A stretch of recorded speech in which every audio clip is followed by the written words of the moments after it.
semble que le scandale de l'implication du régime d'Al-Hamadain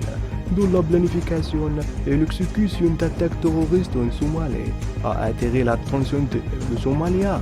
sur le crime du régime qatari au sein de leur pays. L'opposition somalienne, qui a récemment annoncé son rejet de la coopération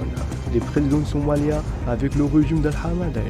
elle considérait également qu'il n'est pas logique que son pays soit aux épines ou deux alliés arabes de la région, l'Arabie Saoudite et l'Égypte. Alors l'opposition somalienne a considéré que la fuite qu'elle a révélé l'implication du régime d'Al-Hamadain dans la mise en œuvre d'attaques terroristes en Somalie est une preuve très évidente que le dirigeant des pays n'est le président, ni le gouvernement somalien, mais l'ambassadeur d'Al-Hamadain.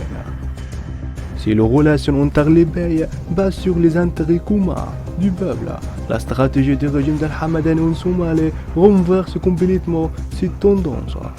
Elle considérait la Somalie comme un centre très important pour susciter le conflit, la division en Afrique et exécuter ses opérations subversives. Le magazine américain New York Times, publié un enregistrement, confirme l'implication du Qatar dans les attentats à la bombe en Somalie. À la lumière de cette condamnation du régime d'Al-Hamadain, le peuple somalien attendait une forte réponse de son gouvernement, au moins d'expulser l'ambassadeur impliqué dans le complot terroriste, de rompre les relations avec l'État, qui conspire contre son pays, ou de demander à participer aux prétendues enquêtes avec l'homme d'affaires qatari impliqué dans ce complot.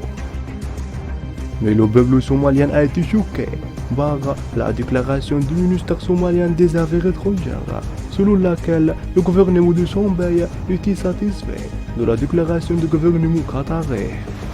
qu'il a nié toute implication dans les attentats à la bombe en Somalie.